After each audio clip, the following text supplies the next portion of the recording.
بسم الله الرحمن الرحيم. إن الحمد لله الخالق البارئ المصور، له الأسماء الحسنى، يسبح له ما في السماوات وما في الأرض، وهو العزيز الحكيم. أشهد أن لا إله إلا الله وحده لا شريك له، وأشهد أن محمد عبده ورسوله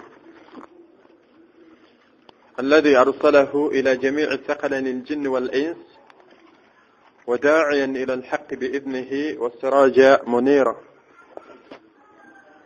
ولقد وصينا الذين أوتوا الكتاب من قبلكم وإياكم أن اتقوا الله،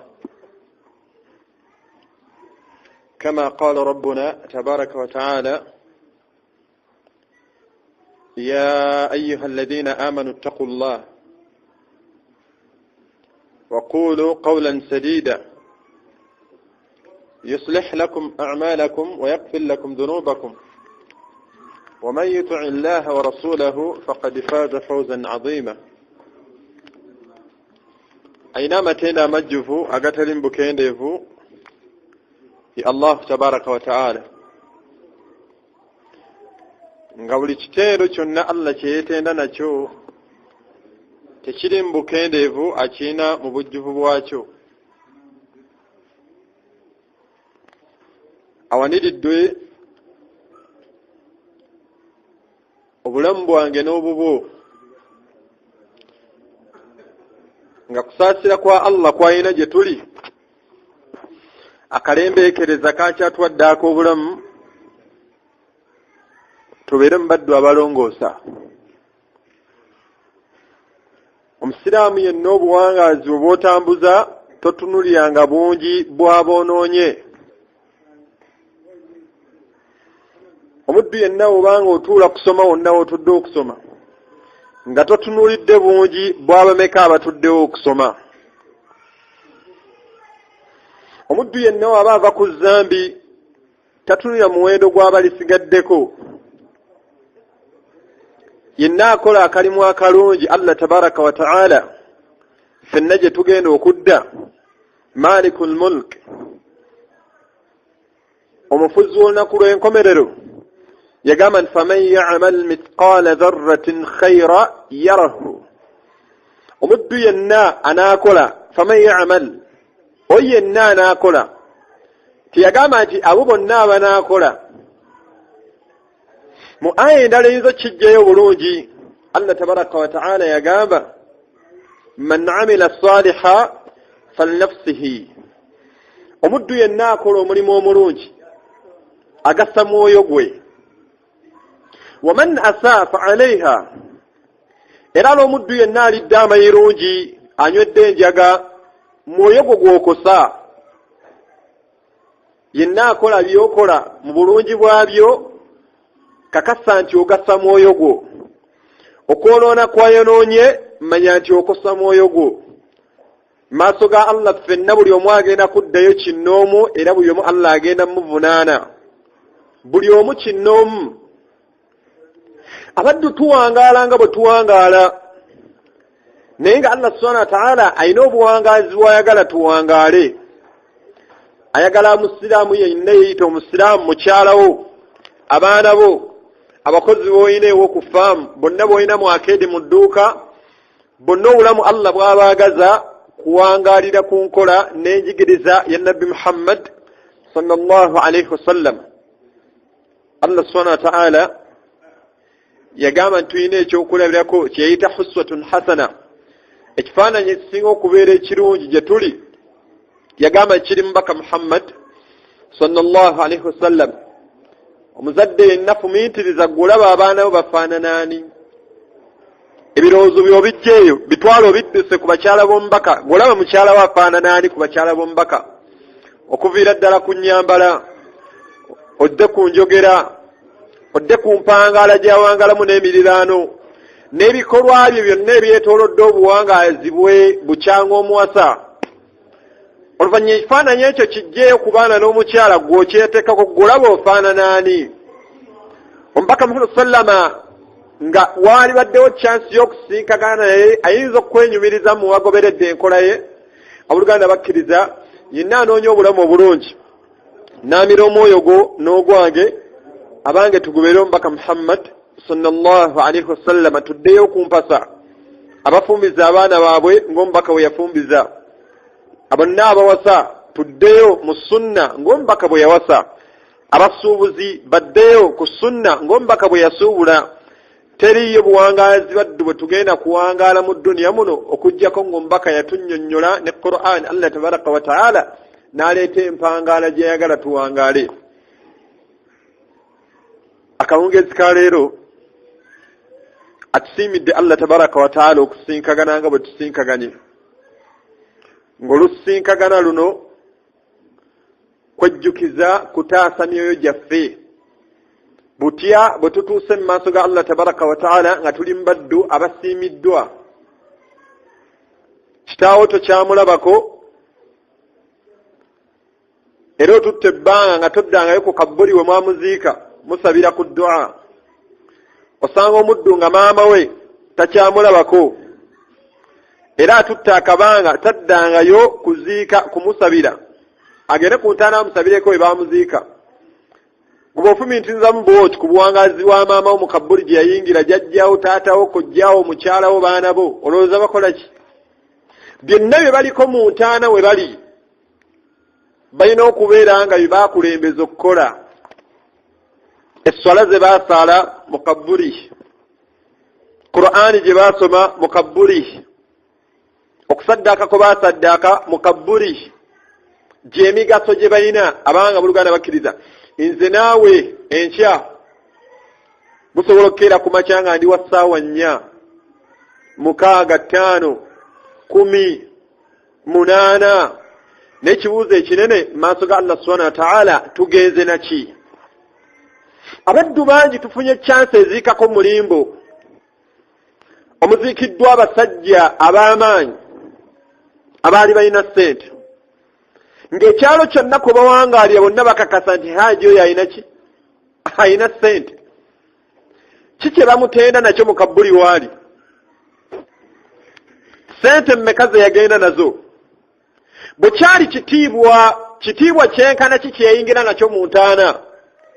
Allah subhanahu wa ta'ala okusika obwongo baffe obuzza ku lugendo lwe tugendako okusinkagana Allah kyava atusibiya ebigambo byenjagala tujjemu ekyokuyiga olunaku olwaleero. Aleeta aya nnyingi mu Qur'an mu surat al-Isra'i mu surat al-Ankabut. Allah subhanahu wa ta'ala ajja akoona ku mbeera bwe tugenda okufaanana ku kiyama nga tuvudde mu bugayaavu obw'edduniya buno obutugayaaziza ne butwerabiza Allah.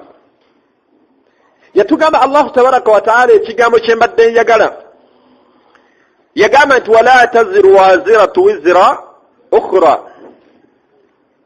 Maaso ga Allah gye tulaga abaddu teriyo agenda kwetikka mitawaana gya munne. Tuwangaala ku nsi kuno ng'olina abagaggabo era nga bagagga balungi gy'oli bw'oba n'ekizibu n'omutuukirira ayanga okutaasa biiznillah. Tulina abasawo mu dduniya muno betwenyumirizaamu era nga bw'otuuka bw'oti waali akwanguyira. Abaddu bangi abatera okugenda mu malwaliro ag'obwereere gyetera okubeera mulago mutuula muti mulayini omuddu najja ng'alinga waana ku layini naye lwakuba nti ekifo kyazzeemu alina omuntu amulaba mu ndaba ey'enjawulo ow'okumwanjo gy'akola ki gyali ogenda kulaba omusajja abadde owaana ku layini ne bamugjayo ne bajja nga bamusula mpolampola mwenna ne bababuuka n'ayingira mu ew'omusawo n'amukolako. Privilege eyo gy'afunye olw'ensonga eki ayina wano amutaasa mu mbeera efaanana bw'etyo, omukwano ogufaanana bwe gutyo. Abaddu baganda baffe abalina enkolagana ne baganda baffe abali mu magye ofuna ofunye buzibu n'okwata akasimu nti owaayi afande omwana wuuna anzannyirako nayiwa bataliyani nnamba bajje bakutaasa. Naye obuwangazi obwo tuwangaala nga tutaasagana mu dduniya muno Allah asika obuwangazi ate obugenda okusinga okuba obukambwe nga teri yagenda kukutaasa. Abazadde balina abaana, atuula butuuzi waati mu ntebe abaana yabasomesa, abamu bali London, abalala bali Dubai, abalala bali China, abalala bali Qatar, bali eyo banoonya ssente. Naye atuula butuuzi waati mu ntebe n'agamba nti Hussein ibn Mubarak, mpeerezaayo akakaddaawo, nina ente gye njagala okugula. Omwana ono n'ayanguyira okwanguyiriza kitaawo obulamu. Okutaasa okwo kwamutaasizza. Allah subhanahu wa ta'ala kati asika obwongo bwaffe bujja wano, ate eri gye tulaga wala taziru waziratu wizra ukhra, teri yagenda kwetikka ngugu ya munne ku qiyama. Allah subhanahu wa ta'ala ayina aya zaleeta mu Qur'an ng'aleeta omukwano ogusembayo okuba ogw'okumwanjo gye tuli. Omuzadde aleeta omwana, emu Allah bye yaleeta ebitebeekeza omuddu mu dduniya muno nga lyezadde. Allah yagamba nti zujjina linnas hubbu shahawati min an-nisa wal banin wal qanatir al muqantara ila akhir al aya. Yagamba nti Allah yawundirwa, abantu twawundirwa nze naawe okwagala abakyala, twagala abaana, twagala ssente. Allah nagamba nti mwagala ebyebagalwa ebirungi, mwagala amalimiro. Byonna najjanga abitenda, byonna ebitebenkeza obulamu. Naye kinjagadde mu aya omuddu ayagala omwana. Olw'obwagazi bannyinaffe abatannaba kuzaala bwe bayina eri abaana, omusanga asudde kitedi bbeya, alaga nti ayagala omwana. Omukwano ogwo omungi omulungi ogw'okumwanjo Allah gwaleeta mu Qur'an, daba bwaguleete mu aya nga alaga nti tegugenda wala taziru waziratu wizra ukhra yawma al-qiyama. Yagamba nti yawma yafirru al-mar'u min akhihi wa ummihi wa abihi, olunaku maama lwatagenda kwegomba kulaba ku mutabani we, ne mutabani we bamuleetanga bye bahaji, ne baleeta mutabani we nga bamuwalaawalaawo, abaddayo saluuni gyamenya, bamukutte ne mashini bazifise mu bulago. Taata nayimira ku magulu gabiri n'omwana nga ayina ekizibiti, naga omwana wange bamuwayiriza. Mukwano guno gwalina ogumutaasa ku dduniya kuno. Kati Allah kyava asika obwongo bwaffe wano tupalapalanya n'otaasa n'atasaana kubeera nga ataasibwa. Abaddu bangi bali mu makomera naye nga tebasaana kuba mu makomera, nga baliyo bizulmi mu bulyazaamaanya. Abaddu bangi abalekeddwa ne bayinaayina, naye ng'ensi yonna ekakasa omuddu oyo ayina ebikolobero byakoze, tasaana kubeera mu bantu. Lwaki tali mu kkomera? Ayina amutaasa. Ayogera bwogezi nti mujjeeyo, yakwata omwana ku kyalo, naye nga ekyalo kyonna kyakakasa omusajja oyo yakwata omwana ku n'osanga ali avundidde eruzira, naye nga avundidde eruzira ateeberezebwa okuba omubbi. Suspect ateeberezebwa, si convict. Wabula akola ki? Ono yakwata omwana ayina. Lwaki afunye kino kyafunye mu dduniya? Ayina amutaasa. Okwo konna okutaasibwa we kutyo kwa dduniya. Allah aleeta embeera egenda okuba enkambwe ku qiyama ng'omwana tagenda gasa kitaawe. Allah yagamba nti yawma la yanfa'u maalun wala banuun. Abaddu bangi bafunye obuweerero bwe balabanga obuweerero mu dduniya muno. Omugagga ajja buzzi ku kyalo, naga nti awo wonna 21 mwenna mbaguze. Bwe mugaana okugula binene ebyokukkaanya, bukeera ku makya nga aleese ekyapa wowangaalira nga wozaalidde abaana abazzukulu n'abaana b'abazzukulu, naga alina ettaka lyange, ayina ssente. Omugagga n'asenda abantu 5, abantu 10 n'alundirawo embizzi. N'asenda abantu ennyumba, amayumba n'amayumba, n'ateekawo ebbaala.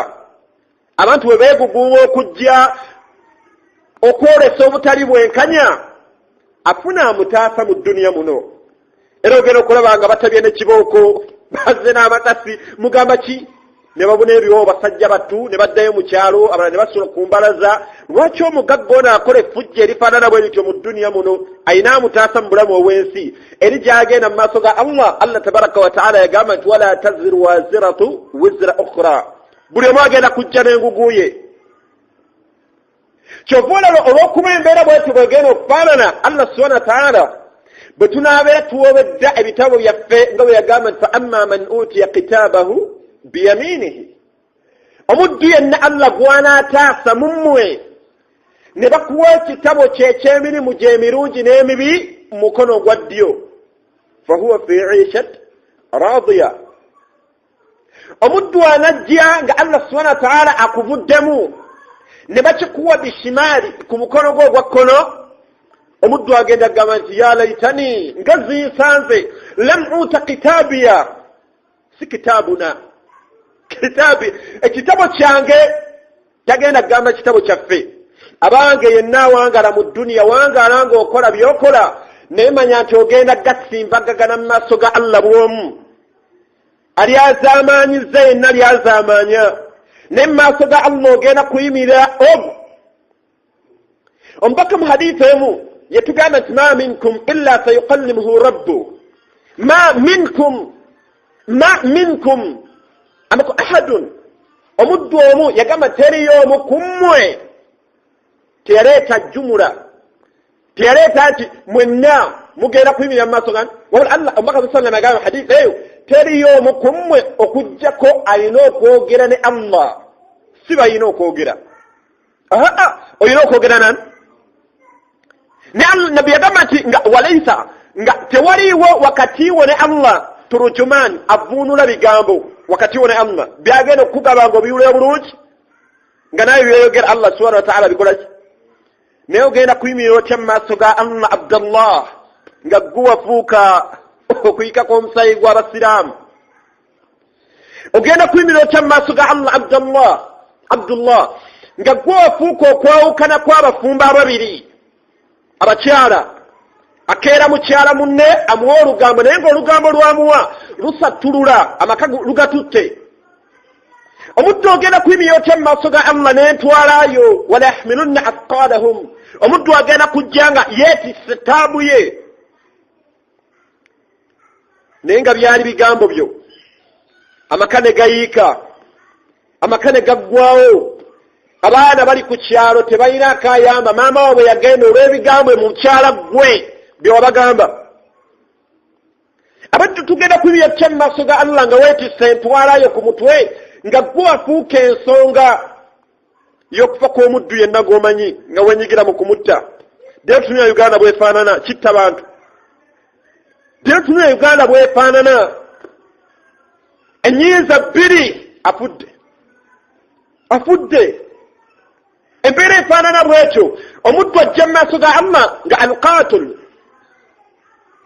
abaddu bagenda kujja mu maaso ga Allah babiri eyatta ne gwe batta ng'ono gwe batta abuuza Allah agenda gamba Allah subhanahu wa ta'ala nti Allah omuddu we mumbuuze limaadha mumbuulize lwaki yanzita wala taziru waziratu wizra ukhra buli omu ojja n'ebizibu yawma alqiyama tugenda kuyimirira tutya mu maaso ga Allah n'ebizibu byo ku mutwe weetisse entabo yo ejjuddemu byonna kafaakunaye yenna gwe wakola ali mu kitabo kyo nga gwe wafuuka ensonga y'okubula kw'emmaani y'abamulekwa leero baseeka bangi babuze emmotoka ennene ayambala ekkanzu ennungi ayambala imaamu wa muzikiti naye ng'emmaali y'abamulekwa yenna olugireeta ne bagisula ku muzikiti abaana bebe bamulekwa naye nga yekitaabu najjayo n'abamutabani we abamuto we abakojja we abajjajja we abagundi we bonna n'abateeka ku sikala z'abamulekwa naye nga balina bakitaabwe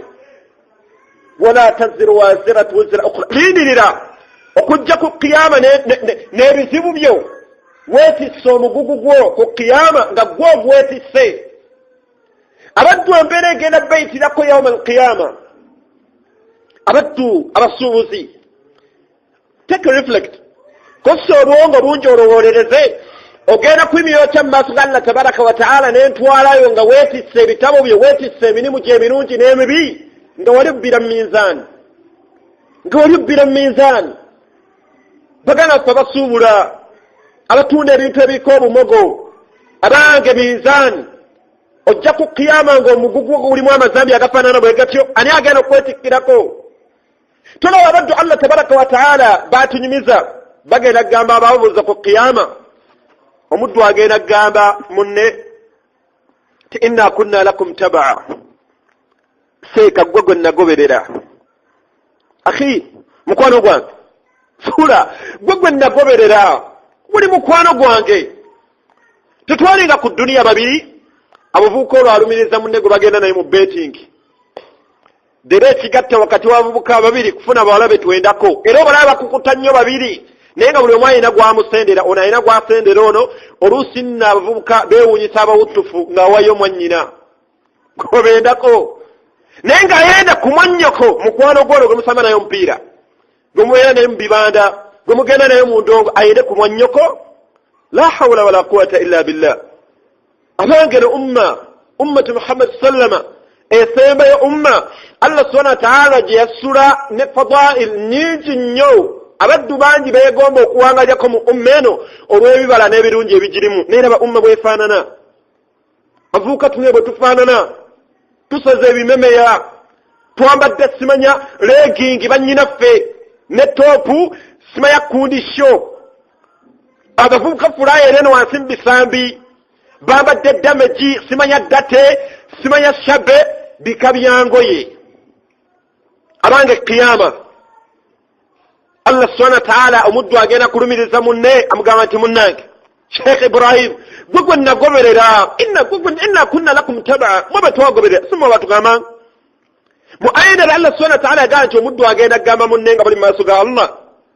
tibal makaru al-layli wan-nahar kale mwatweteryangako emisana n'ekiro iz ta'murunana an nakfura birrahman an nakfura billah nga mutugamba mutukubiriza tujemere Allah wa naj'ala lahu andada tumugatteko abakyala tebayambaganye mu kufuwa minti oluzaalo lubuze amuddingana mpolampola nti wange mama Khadija nze ninayo seeka wange omusomi w'edduwa oli mugabi wa nzaalo bameka baagaba Allah subhanahu wa ta'ala mu surati an-nahl yagamba nti afaman yakhluq kaman la yakhluq afala tadhakkarun mumulaba atonda ayinza okufaanana atatonda seeka omusomi w'edduwa agamba nti agaba enzaalo yali atonze eki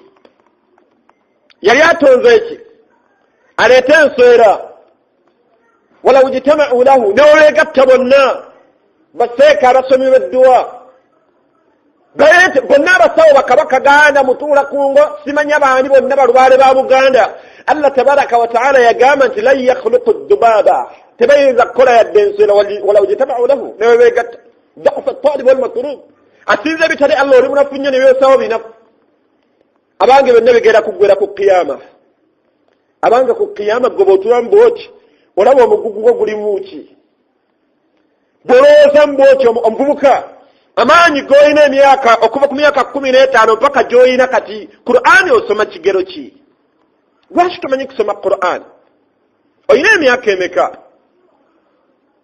yesaru nekwetaagisa ky'okutuula wansi owejjese ogimaleko bannyinaffe be bagenda okufumbiza omuzadde n'avaamu ekigambo ekyewuunyisa nze nganze kinneewuunyisa omuzadde avaamu ekigambo kaseeka nninayo muwala wange mulungi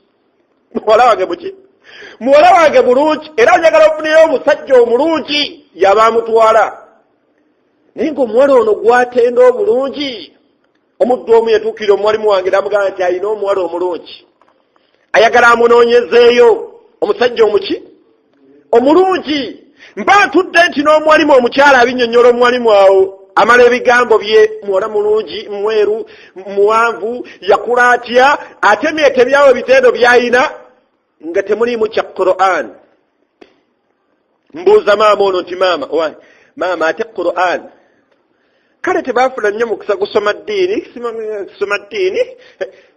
naye ng'amaliriza ali ku diguli yakubiri ayu ali ku diguli yakubiri naye nga Qur'ani tamanyi kugisoma kiyama olowooza tugenda kufaanana tya gwolowooza muntwalayo mu mugugu gwo ng'ogenda mu maaso ga Allah gwolaba mu mugugu gwo mulimu ki adhikaari ba'da as-salah tuli abaddu abasalira wano ba'da as-salah imaamu aba yakagamba nti assalamu alaykum wa rahmatullah assalamu alaykum wa rahmatullah nga baddu ebigere biri mu mulyango ng'amagulu ebigere biri mu mulyango talina budde bwa adhikaari ba'da as-salah naye alina obudde obutuula ati ku kkubo wabweru w'omuzikiti n'atunulira abakyala abayitawo bwanyenya omutwe abadde abuuza omwana mbadde sikyamulaba ne batambula ne badda azikaari ba'da sala ng'omubaka Muhammad sallama yagamba nti omuddu yenna ayogera ebigambo bino bisatu a'udhu bikalimati llahi tammati min sharri ma khalaq nabi 3 marrat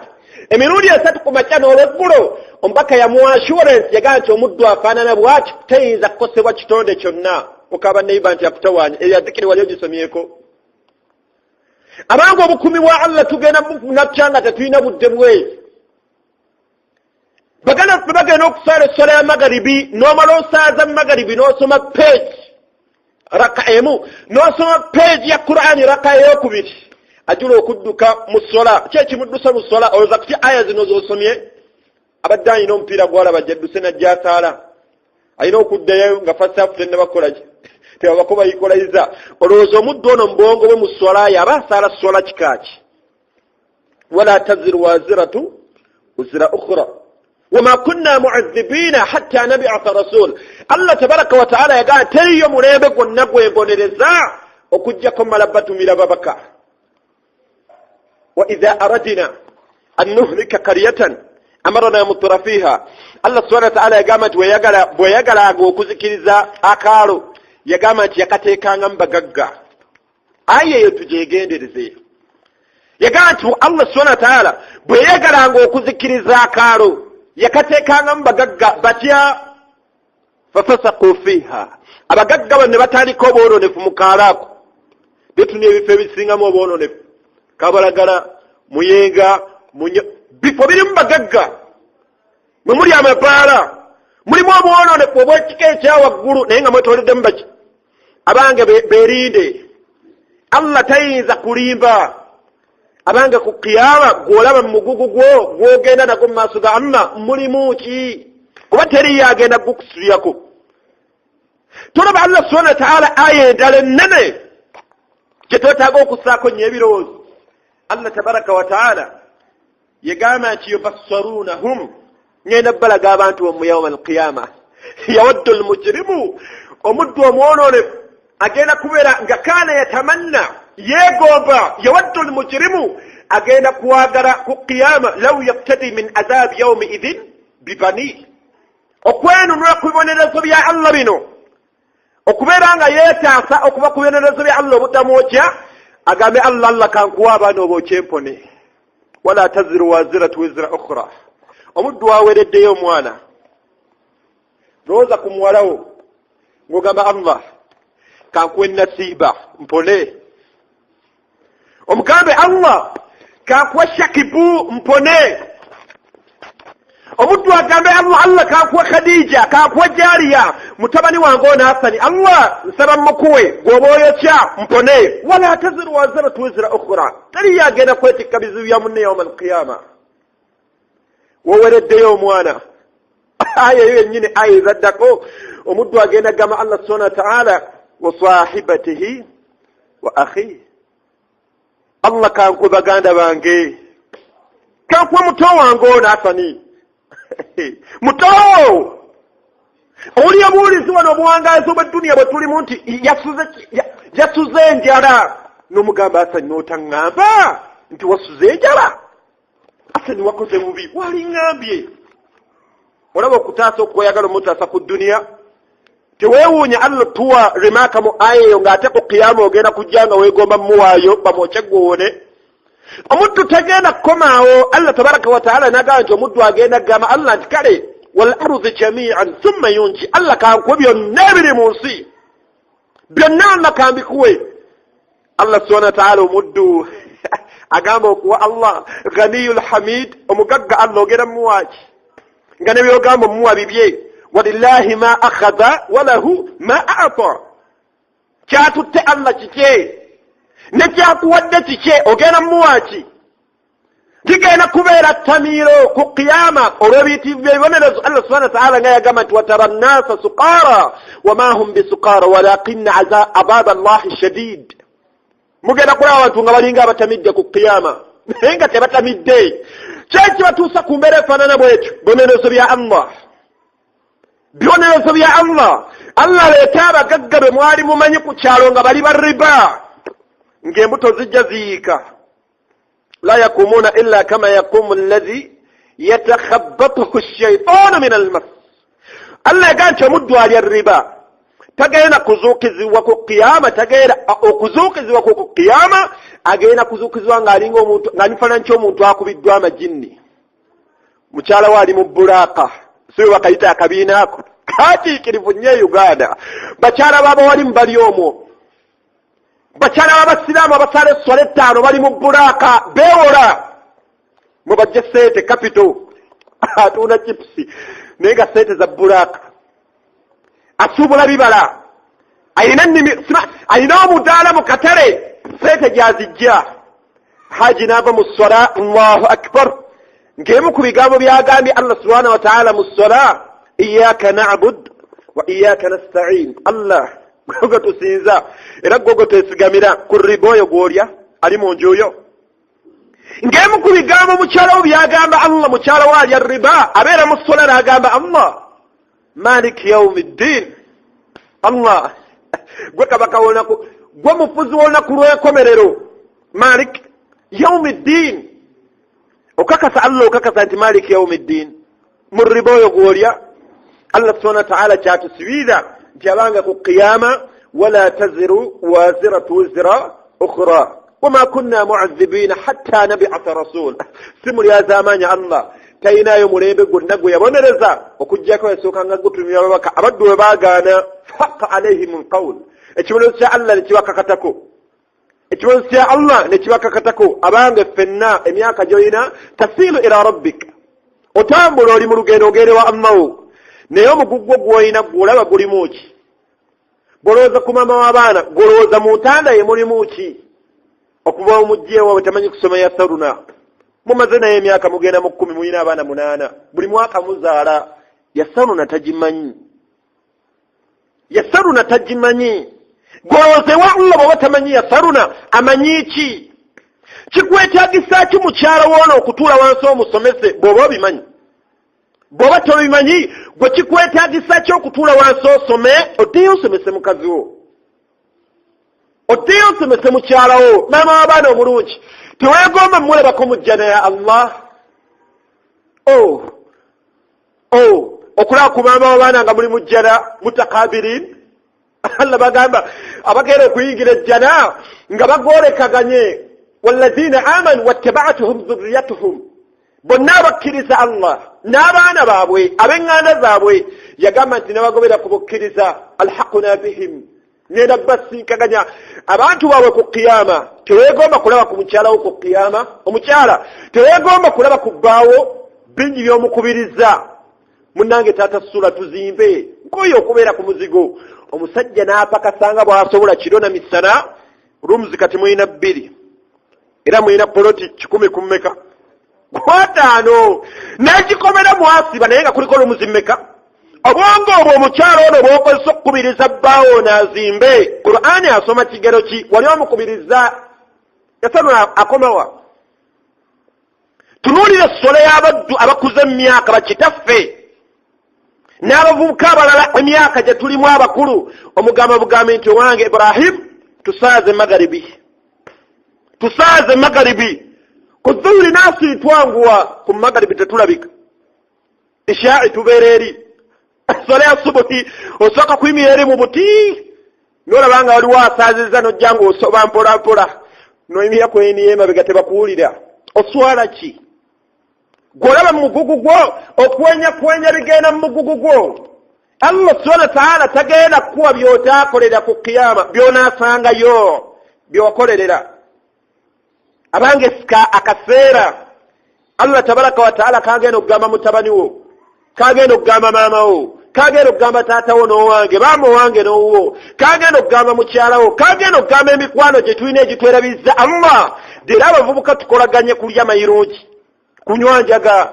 Abasajja abakulu obasanga bazannya mweso. Omusajja omukulu atamanyira kusoma yasanona, osobola okufuna obudde obuzannya omweso.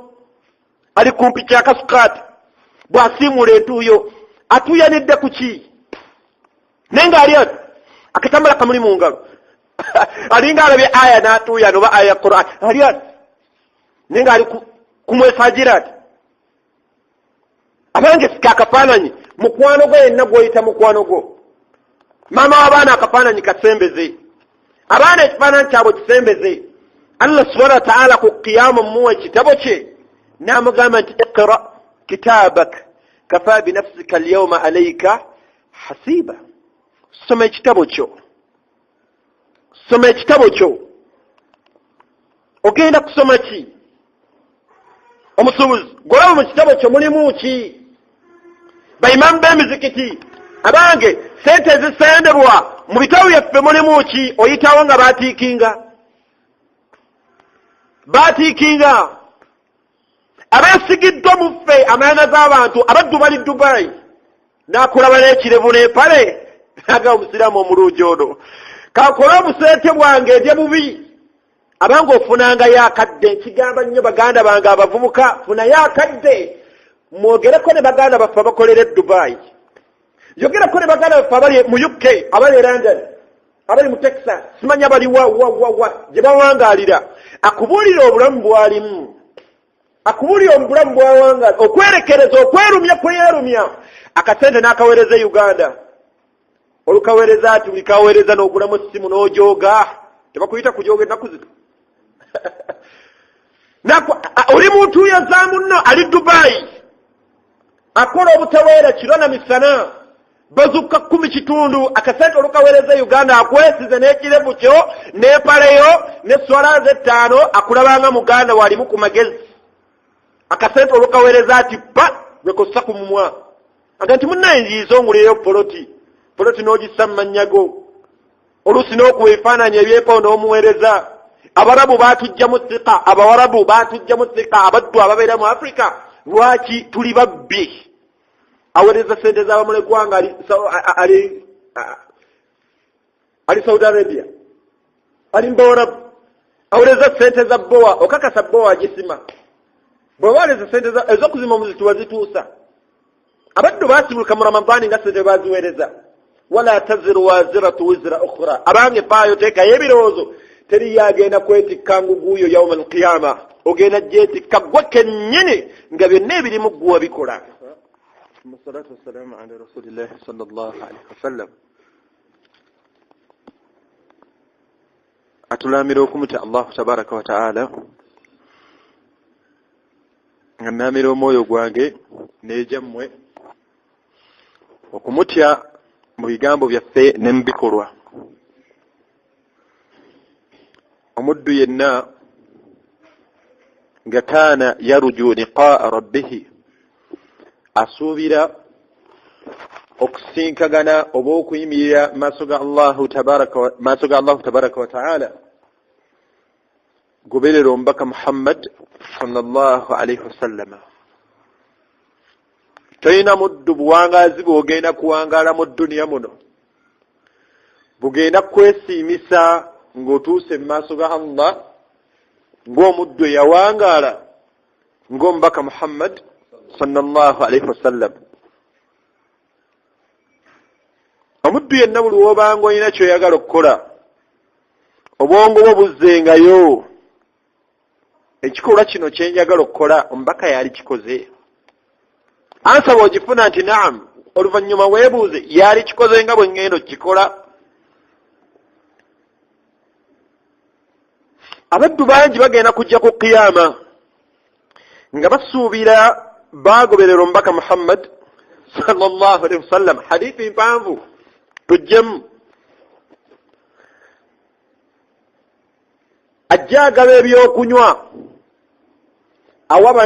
awabali abo abaddu nga batambula bagenda okufuna waba bafunira ku byokunywa ebyo tebannafuna. Atunyumiza nti abaddu bagenda kubeera mu kibinja nga bagenda batambula Allah asindika delegate ya malayika zijje nga zisuusulamu abaddu nga zisikamu ono ne bamuzza emabega ne basikamu ono oba okyatunula booti ne bakusika oba okyatunula booti ne basika maama w'abaana ali mu maaso oba okyazira oti ne babeera akuddako ku ddyo ne batwala ali ku kkono naye nga tutambula tuti. Omubaka agenda kulaba embeera eyo ku kiyama akyuka atunula emabega nga abaddu malayika zibatwala zibazza mabega amugambe nti ya rabbi haulai min ummati, abo omubaka oba mu umma yange. Agenda mugamba nti Muhammad sallallahu alaihi wasallam abantu abo bola malayika bezizaayo tomanyi biki bye bazuulawo mu ddiini muno oluvannyuma lw'okuvaawo okwo.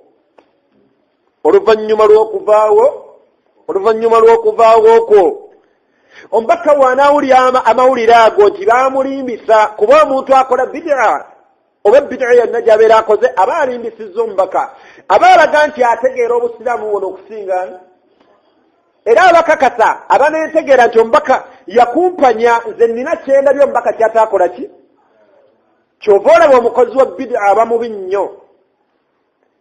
Allah subhanahu wa ta'ala n'asuubira mu Qur'an omubaka kyaba bawadde ataakum ar-rasul fakhuduhu wama nahakum anhu fantahu.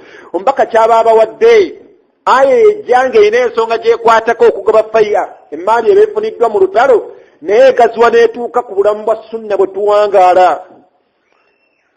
Nabbi n'atugamba nti kullu ummati yadkhuluna aljanna, umma yange yonna bayingira, bagenda kuyingira ejjana, bonna bagenda kuyingira, bonna bagenda kuyingira ejjana. Nagati illa man aba, okujjako n'abakoze eki agaanye. Basahaba ku bulungi bw'ejjana kyasombuwongo obwabwe nga wonaagamba nti abaddu abo bonna baagala obulamu okujjako atabwagala bwe mbujjako oyinza omufuna. Basahaba buli omu amanyi valiyu ensisa ekifaananyi ekyangu ekisembayo okuba ekyebbeeyi gy'oli. Basahaba ekyasinga okubeera ekyebbeeyi gye bali era kye baakolera mu buwangaazi bwabwe misana na kiro hiya aljanna, yali jjana. Nga beewuunya ensonga yonna oba omuntu yenna ayinza okugaana okuyingira ejjana ya Allah. Ne bugamba nti owange omubaka ani ayinza okugaana okuyingira ejjana? Nabbi n'agamba nti man ata'ani, yenna anaŋŋondera n'ankuziriza ntoyitawo n'otayitawo dakhala aljanna. Omusuubuzi omubaka n'akuwa nti suubula wa awfu lkaila walmizan, mutuukirize ebipimwa n'ebirengwa n'otuukiriza hiya aljanna. Onaaleeta ennyambala y'omusajja, engoye we zirina okukoma omubaka we yagamba nti aba atuusizzaawo oba mulungi nnyo oba onyumye n'otatunulira kyalo kye kigamba nti oyambala empale ziringa z'abaana bato. Empale yonna tonyumye nga totunuulidde kunenya kw'abanenyi wabula otunuulidde omubaka Muhammad sallama. Kikyayagala, kikyayasomesa hiya aljanna. Omuntu yenna mubakyala bamaama b'abaana batabuka ku mbaga, ekyewunyisa nga mukyala wa kikaaya osobola n'omusanga nga ne firibabu asuula naga nze seeke bye muwoza music, nze embaga y'omwana wange teddibwa, lunaku lwa mwana wange. Omwana wange kati anaasanyuka ki? N'aleeta bano abakalipiso bakatemba bajja basitudde muwala we ku bibegaabega bamuleeta mu ddiiro, ne baleeta bassenga. Kyobola omuddu yenna mu Buganda oba mu Baganda oba ne kaliki endala, omuddu yenna eyeŋŋanga okujja nga ssenga, bassenga baalisomye nnyo akiida kuba ensobi nnyingi ze bakolera mu bassenga bwabwe. Nabbi yagamba nti inni la usahika nisa, ogenda okulaba bassenga nga akutta omuko ajja amujja mu kidaala, bajja bazina amazina babonyabonya amagumba mpaka mu kidaala, n'amuwummuzaawo n'amugwako ne mu kifuba n'amutuuza mpola mpola mu ntebe era ng'aga omusajja yakoze embaga ensiraamu efaanana bwetyo. Eno eddiini kulinnya kwagala kwa mwoyo gwo oyingizeemu okwagala kwa Allah n'omubaka Muhammad, ekyanaaba akikoze agenda kuba yeesiimye, agenda kuba awangudde. Abange tulinnye kwagala kw'emyoyo gyaffe, bingi by'egyagala naye nga Allah tabikola ki? Tabyagala. Nga Allah tabyagala. Omuntu ayagala ennyimba naye Allah tazaagala. kakasa nti ye mukama wo zireke ayina kyakutegekedde ekirungi. Qur'ani teyinza kutuula mu mutwe gulimu nnyimba. Kalla wallahi tesobola. Ffenna tugenda mu maaso ga Allah. Naye omusomo gwaffe ensonga enkulu kye twebuuza, gw'olaba mu mugugu gwo mulimu ki? Kubanga ku kiyama obujulizi tubulabye nga Allah atulaga teri yagenda kusitulirako. Abaddu babeera mu wino nga balina bye bagula. Bano gana afa batunda obuveera. Tembalaba najja Haji oyagala akaveera. Nomugamba nti ekampi. Haji oyagala kusitulirako. Ojja kumpayo ebitaano. N'asitula ekiveera kye kya bbulaka ng'ogenda ogula ateekamu n'akusitulira mpaka wakufulumya owino n'olinnya booda. Olaba wakusuliddeko. Ku kiyama teri yagenda kusitulirako. Abaddu bangi mumu abasiraamu abalungi. Ova ewaka nga maama w'abaana ono omukimidde ku mazzi. Omusombedde kuki? Ku mazzi abakyalina ekigezo ky'amazzi nga gaakukima ku ttaapu. Okuyimirako akatono kyewuunyisa omuleme guno. Osanga omukyalo omusiraamu asaala essola 5 nga yeetisse ekidomola ku mutwe. Naye nga taata w'abaana atudde mu ddiiro ati asazeeko. Alina omukyala aleeta amazzi yagenze ku ttaapu wali. Omukyalo w'omusiraamu n'omusanga ng'alwanira ku ttaapu. Nze nasoose obwana obuto bumutawaanya nga gw'otudde mu ntebe. Olya mmere ki? Omukyalo omusiraamu asitula ebidomola eno liita 2 n'eno liita 2, liita 4 asitula. Omukyalo omusiraamu babuuza Aisha radhiyallahu anha nti wange Aisha tubuulire ebiseera ebimu tuwulira omubaka ng'asiriikiridde mu njuuyo nga tetuwulira kanyego aba akola ki? Aisha n'agamba nti omubaka aba atuyambako mu kufumba. Omubaka atuyambako mu kufumba. Gera okula wawulabi ngo oteeka amanda ku sigiri. Olwayi banagamba omukyala yandoga. Omukyala omwana akaaba eri amazzi gayiise gwe noosaba mmere eri amanda guggwako omuliro eno waliwo emmere ku sigiri endala etandise okusiriira gw'otudde oti. Tuddeyo kubali abalinamu ku ddiini ng'omubaka abali ku sunna. Omubaka yambangako bakyala be. Aisha agamba nti n'atuyambako okwera enju omubaka. Bw'abanga omubaka yakikola leero twakoppa. Olabanga okukkakkanya kyobala era amawadda ne rahma obwagazi mu bufumbo n'okusaasirigana tekuliiwo mu maka g'abasiraamu. Kujja olina bwetaavu eri mukyala kiro bwe bukeera ku makya ebisigadde toyagala kukola ki? Toyagala kumanya. Abange tusiramuke tuddeyo ku bali abali ku sunna. Omuddu yenna abaddu bangi ogenda omulaba ku makya azze wajja amazzi ng'asudde ebidomola n'asombanga bina n'abirekawo. Nagalo gaggwawo nja kubira omuntu owajja akusombere ku mazzi. Olaba obwangu obwo bw'oyanguliza mukyalawo. Obwangu obwo bw'omuwano ku dduniya.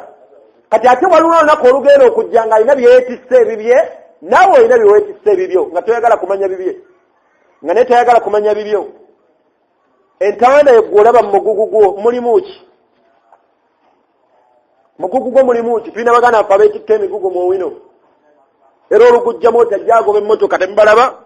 Ajja agoba bbaasi n'atula mu bbuutu naga maama nkusubyeko ompa mmeka 2 n'akusubya mpaka w'olinnyira. Owewuse mu dduniya muno owewuse tofunye buzibu. Allah subhanahu wa ta'ala atugambye nti wala taziru waziratu wizra ukhra. Hadithi gyensembyeyo mpanvu tugenda kujjamu ebimu. Hadithi eri Muslim. Omubaka Muhammad sallama yanyumya ku mbeera gye tugenda okufaananamu okuviira ddala ku Adamu alayhi salatu wassalam mpaka kwanaasembayo gwe simanyi.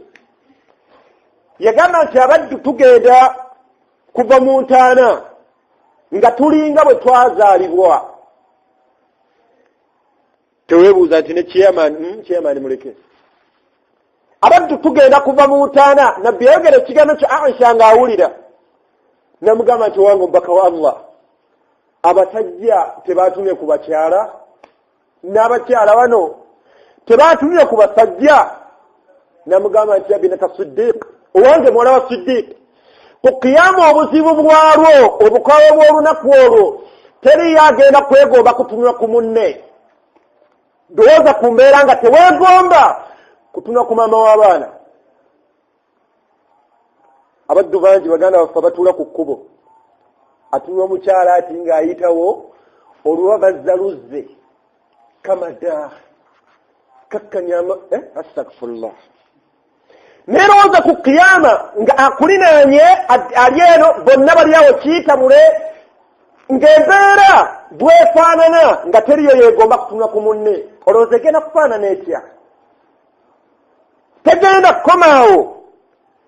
Nabbi n'agamba nti Allah subhanahu wa ta'ala agenda kussa omusana ogwo gwe mulaba emabegako nali mu lukoola eyo naye ng'omusana gwokyezza omuddo ng'ente teziina we zirya ezimu zifa njala abalina ente enzungu amazzi nga teri mazzi amazzi mugajja mayiro nga 8 naye nga mugenda kuwa ente ziringa 3 mulina okusomba emirundi egiwera musana naye nga bwe twogerera guli miles and miles from your head guli wala nnyo.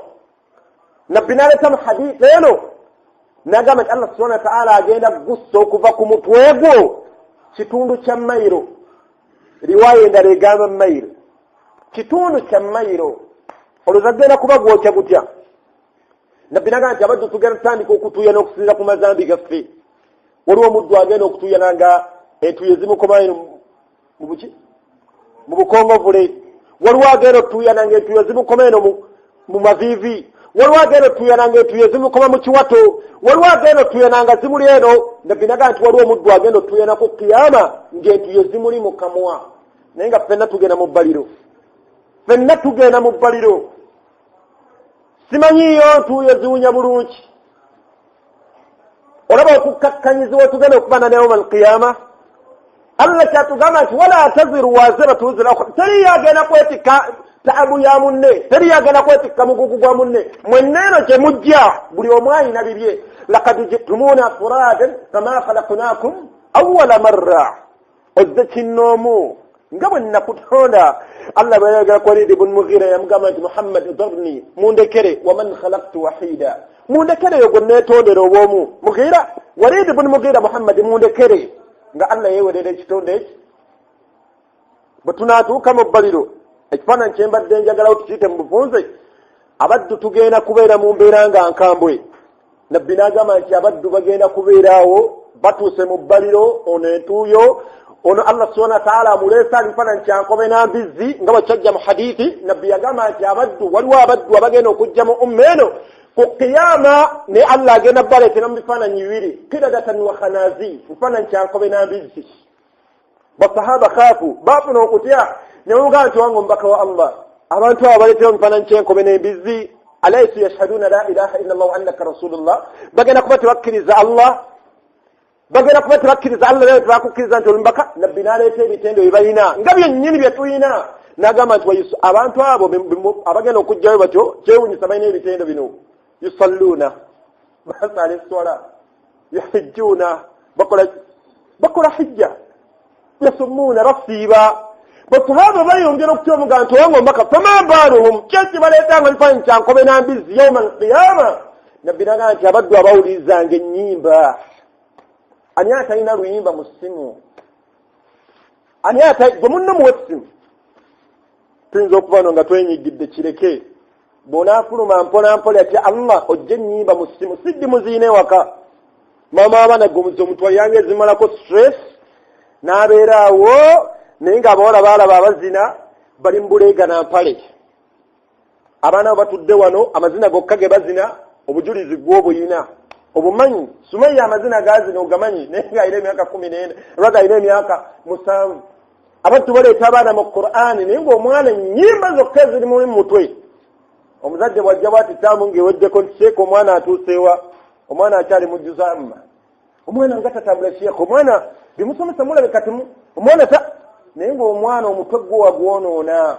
Omwalimu ono akaka kugufomatinga aderitinge ajjemu obutwa buno obulimu ayingizeemu ebigambo bya Allah. Abaana obalezi kigero ki? Abaddu tugenda kujja ku kiyama mu bifaananyi ebyenjawulo. Nabbi n'agamba nti abaddu bagenda kubeera mu mbeera mbi. Tugenda kuba tukyali awo tulabe abuna Adam alayhi salatu wassalam.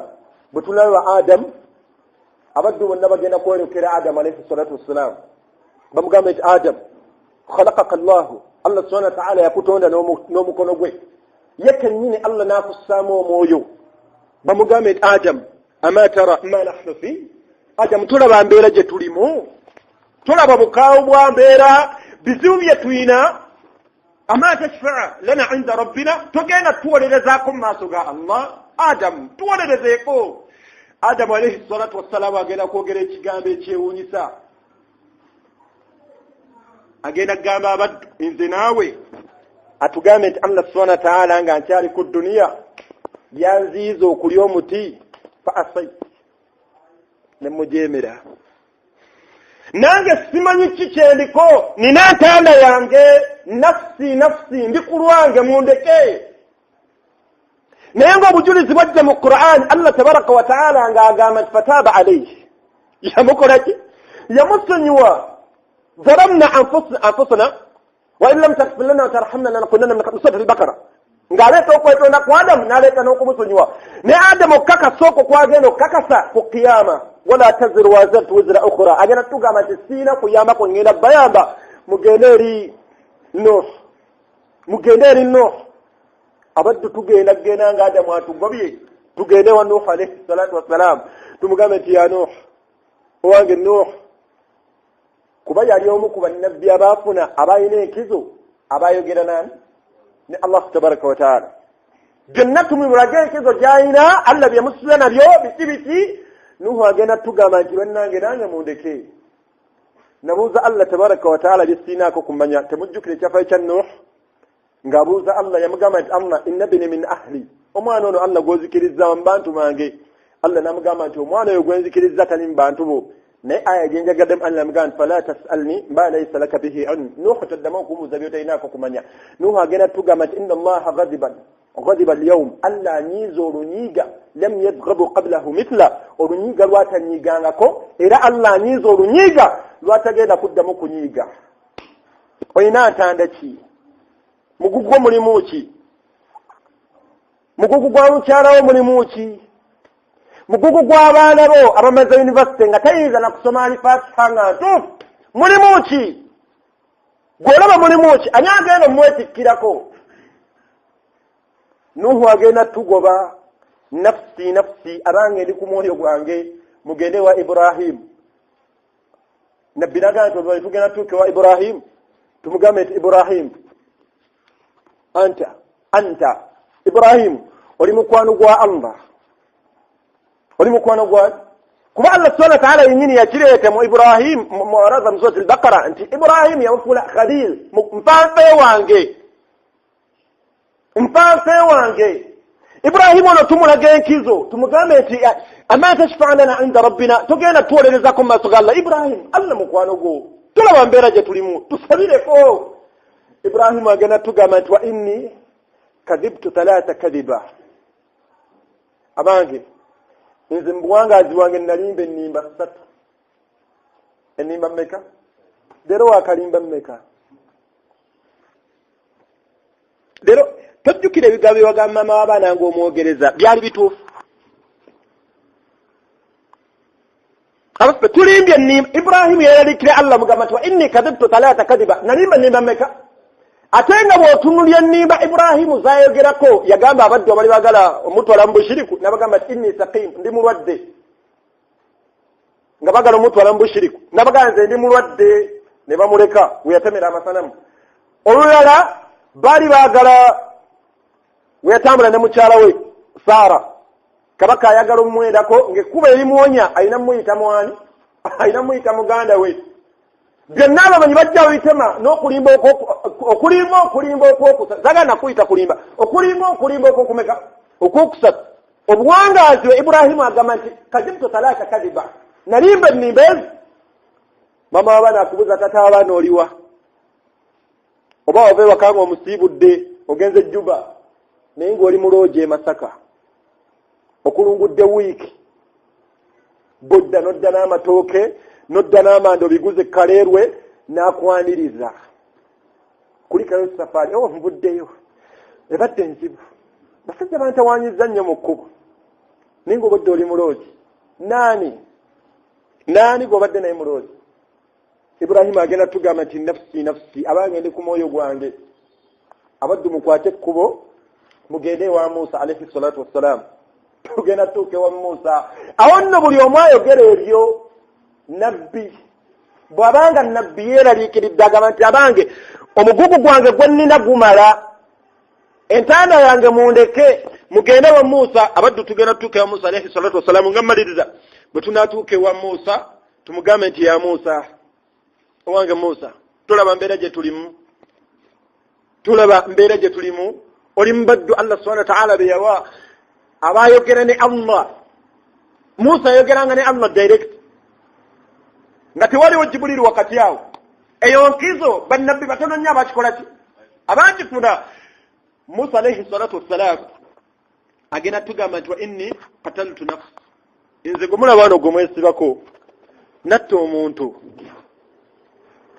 omuntu temujjukira nga adduka mu lubiri wa Firaun ajja okutaawuluza omu mu beekika kye n'omulala nga siwaaki Musa kumaanyi geeyina nga yeetagenderedde kutta yali abataawuluza ati olwo ne yeefuperire n'afa era yagamba nti haada min amali shaitan innahu aduwu mudillu mubin surat al-Qasas mubasirabidde yekaya ekikolwa kino kyenkoze Allah n'aleeta obujulizi obudda ku aya eyo ng'alaga nti asonyiyaani naye Musa agamba nti bannange nange simanyi entanda yange omugugu ogwange mundeke mugende wa Isa gende wa Isa bun Maryam hadisi eri mu Muslim etugamba nti talina zambi lyonna lyebamwogerako lyakola ki lyakola naye agenda tugamba nti inna Allaha ghadiba al-yawm Allah subhanahu wa ta'ala anyiiza olunyiiga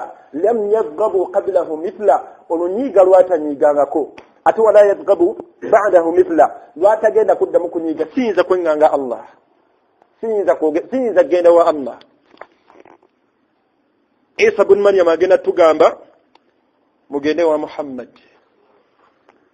wa Muhammad nabbi yagamba thumma oluvannyuma bagenda kutuuka wendi ebiri awo bingi omubaka byagenda okusinziirako ne byagenda okwogera bwe tunaatandikira biidhnillahi tabaraka wa taala subhanaka allahumma bihamdika nashhadu an la ilaha illa anta nastaghfiruka wa natubu ilayk assalamu alaykum wa rahmatullahi wa barakatuh